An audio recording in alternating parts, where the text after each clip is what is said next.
नमस्कार साथियों, आप देख रहे हैं बुंदेली दस्तक। मैं हूं आपका देवेंद्र कौशिक।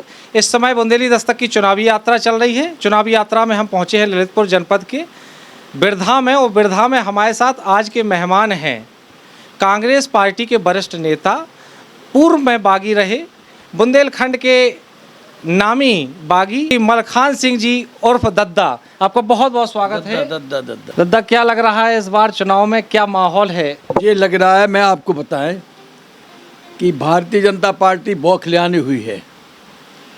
2024 में भारतीय जनता पार्टी का सफाया है और कांग्रेस और इंडिया गठबंधन बहुत बड़े बहुमत से बढ़ रही है, और अब भारतीय जनता पार्टी सरकार नहीं बना पाएगी और कुछ नहीं होना, क्योंकि इनका सब कारनामे जो हैं वो गलत हैं।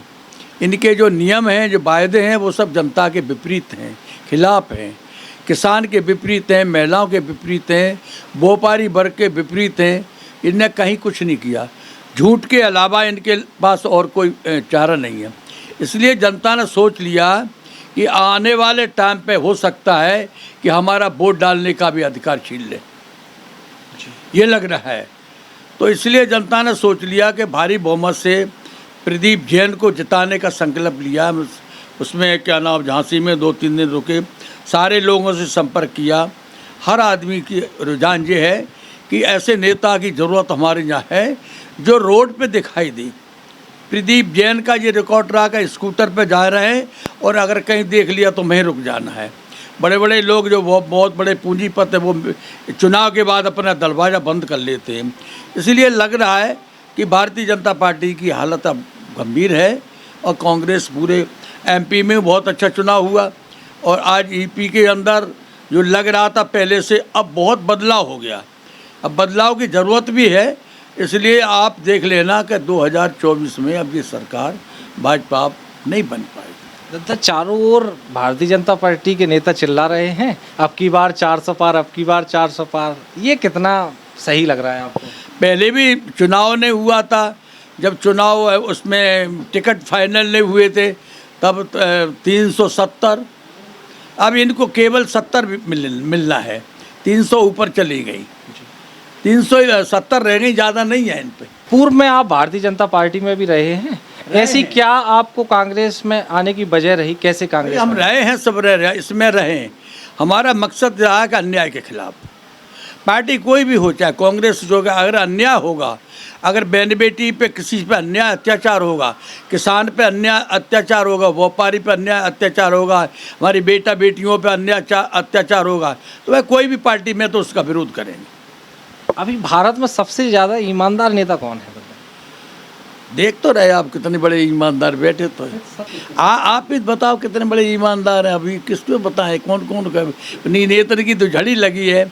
आप बताइए, राहुल गांधी कितना बड़ा त्याग हुआ, उनकी दादी का बलिदान हुआ, उनके पिताजी मारे गए, और वो आदमी आज एक सर्दी में शर्ट पहन के और अपना यात्रा कर रहे हैं, कितना त्याग कर रहे हैं। क्या राहुल गांधी पे व्यवस्था नहीं है?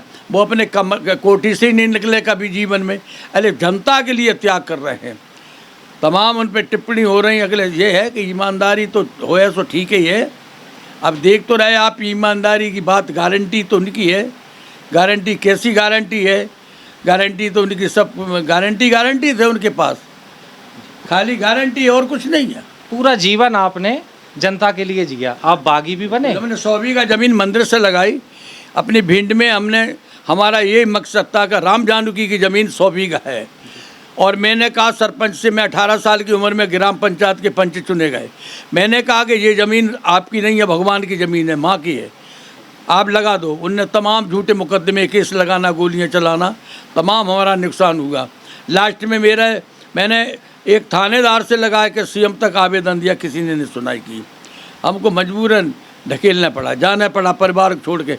अरे मैंने अपना मैटर, उसका मैसेज नहीं छोड़ा। अर्जुन सिंह से लास्ट में कहा 1982 में कि अगर ज़मीन मंदिर से नहीं लगेगी हम समर्पण नहीं करेंगे। मेरा एक ही लक्ष्य है, राजीव गांधी की पहल थे, उसमें समर्पण हुआ। राजीव गांधी जी ने कहा अर्जुन सिंह से कि आप ज़मीन क्यों नहीं लगवाते, जब उनको ज़मीन नहीं चाहिए। और हमसे बहुत ऑफर आए कि 50 बीघा ज़मीन इसमें से आप ले लो, गांव वालों ने। हमने कि मतलब जागीरी तो गद्दारों को अच्छी लगती है, मलखान सिंह को अच्छी नहीं लगती जागीर, ये तो गद्दारों का काम है, उन्हें जागीर चाहिए। मुझे तो अन्याय अत्याचार के खिलाफ बंदूक अच्छी लगती है, मतलब हमको जागीर अच्छी नहीं लगती। मैंने 100 बीघा ज़मीन मंदिर से लगाई, राम जानकी के नाम से ट्रस्ट है, कलेक्टर अध्यक्ष हैं, और उनके नाम से ज़मीन करवाई, 50 लाख रुपए लग गया, मंदिर बन गया और सब पूजा हो रही। अब बुंदेलखंड का विकास कैसे हो सकता है दादा, आप अपनी दृष्टि से? बुंदेलखंड का विकास जब ही होगा कि एक प्रदीप जैन यहाँ से जीतेंगे और पूरे उत्तर प्रदेश के अंदर 10-20 सीटें रह जाएंगी भाजपा की। इंडिया गठबंधन इकट्ठा होगा, तय कर लिया है, तो इसके बाद जब तभी विकास होगा। ये तो झूठ बोलते हैं, इनका झूठ बोलने का काम ही है, इनसे विकास नहीं हो, अभी तक विकास नहीं हो। एमपी की सरकार 20 साल रही, मैं देख ले कुछ विकास, 10 साल केंद्र में से सरकार रही। अमकी बार काहे की अमकी बार है, कोई तुम्हारी धरोहर थोड़े, जनता की पूंजी, जनता ने समझ लिया। किसान की ज़मीन को देख लो, अभी आप क्या दे रहे हैं कि कोई बटियादार अगर होगा तो उसके लिए 18% कटेगा। क्या ज़मीन आपने दी थी खरीद के?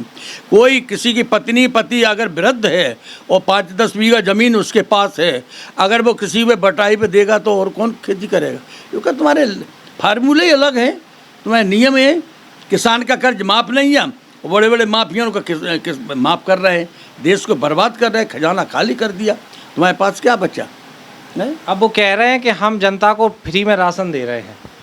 जनता को राशन कहीं नहीं दे रहे, वे कटोरा लिए भीख मांग रहे खड़े खड़े चौराहों पे भारतीय जनता पार्टी में कि आओ खरीदो हमें। अब हम बिकने को तैयार है, ये हालत हो गई उनकी, अब वो चीज़ नहीं रही। सबसे मजबूत क्षेत्र कौन सा है? आप पिछले कई दिनों से इस क्षेत्र में हैं, कहाँ लग रहा है कि प्रदीप जैन सबसे ज़्यादा वोट? क्षेत्र हमने झांसी में 2-3 दिन रुके हैं, माँ से बड़ा संपर्क किया, जाति तत्व लोगों से, अन्य लोगों से, हमारे सब मित्र हैं, काफ़ी हमसे परिचित हैं लोग, सबसे हमने पूरा देख लिया कि सबको रुझान हो गए है कांग्रेस के प्रति। और अब ललितपुर रात के रुके, माँ से, गांव से, देहात से, सबकी रुझान जो है कि भारतीय जनता पार्टी को हराना है और प्रदीप जैन को जिताना है। युवाओं को हमारे चैनल के माध्यम से क्या संदेश देना चाहते हैं? युवा जो है कि बढ़िया, एक तो युवा का काम है कि नशाखोरी न करें। मेरा संदेश यही है, मैं कभी बीड़ी चाय नहीं पीते, चाय भी नहीं लेते, दारू तो बहुत बड़ी बात, में मेरा ऑर्डर शीट पे लिखा है, मुझे पता नहीं। युवा को ये है, युवा लोगों को कि एक तो अपने नशा से बचे रहे और चरित्र से मजबूत रहे, बेटी को बहन बेटी अपना समझें, जैसे हम लोगों ने समझा, तो आपका कभी बाल बांका नहीं होगा। मैन एक पूंजी है, चरित्र मैन एक धरोहर है, पूंजी है, इसके लिए रखेंगे तो आपको कितने गरीब भी हो जाओगे तो भी आपका बाल बांका नहीं होगा। ये थे कांग्रेस पार्टी के वरिष्ठ नेता मलखान सिंह जी। आपका बहुत बहुत धन्यवाद हमारे साथ जुड़ने के लिए। आपने कहा कि चुनाव इस बार राशन पे नहीं होना चाहिए, विकास पे होना चाहिए, और विकास तब होगा जब कांग्रेस का प्रत्याशी जीतेगा और कांग्रेस की सरकार बनेगी। आपका बहुत बहुत धन्यवाद हमारे साथ जुड़ने के लिए।